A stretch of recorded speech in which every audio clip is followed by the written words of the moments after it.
Le 26 avril 1986, le réacteur numéro 4 de la centrale Vladimir Ilitch Lénine, situé à Tchernobyl en Ukraine, explose et provoque une des plus importantes catastrophes nucléaires de l'histoire.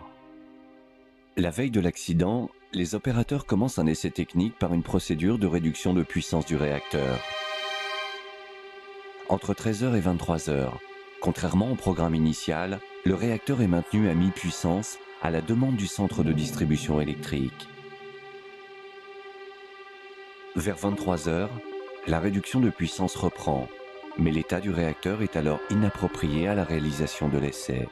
Pressés de rattraper le retard du programme, les opérateurs décident de le réaliser malgré tout. L'essai démarre. Les vannes d'alimentation en vapeur de la turbine sont fermées. La température monte dans le cœur du réacteur et provoque une augmentation de la réactivité. Le réacteur se met à diverger de manière incontrôlable. À 1h23 40 secondes, le chef opérateur ordonne l'arrêt d'urgence. La totalité des barres de commande qui permettent de réguler la puissance du réacteur commence à descendre dans le cœur, mais n'ont pas le temps d'arrêter la réaction en chaîne.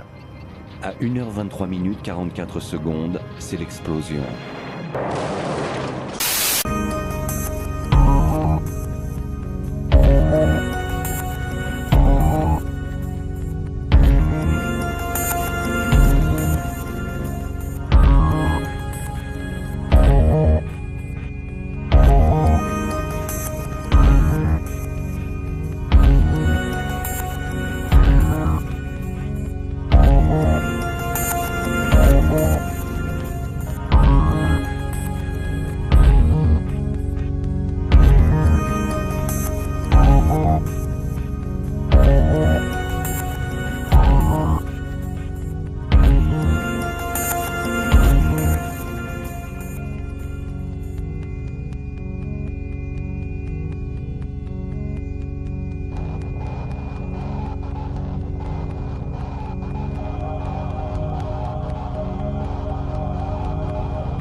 Кажуть, тому що дуже велика радіація в нашому районі, тому таке здоров'я дуже погане.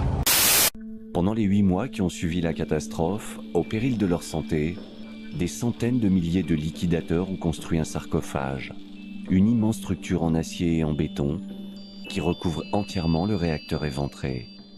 Un ouvrage unique, construit dans l'urgence et dans des conditions extrêmes, afin de confiner les matières radioactives du réacteur détruit. Prévu pour 30 ans, le sarcophage s'est rapidement dégradé. De nombreuses fissures sont apparues, laissant s'échapper de plus en plus la radioactivité, et la tenue d'ensemble s'est affaiblie, augmentant les risques d'effondrement de l'édifice. 25 ans après l'accident, 2000 tonnes de corium se trouvent encore à 15 mètres sous le sarcophage. Il a refroidi, mais il est encore tellement radioactif qu'on ne peut s'en approcher. Un nouveau confinement doit donc être construit. Une structure métallique de 18 000 tonnes, 2,5 fois le poids de la tour Eiffel.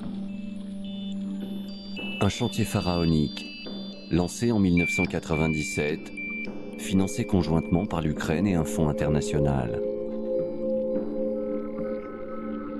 Il restera ensuite à la communauté internationale et aux Ukrainiens à traiter les tonnes de déchets contaminés, disséminés et enterrés dans la zone.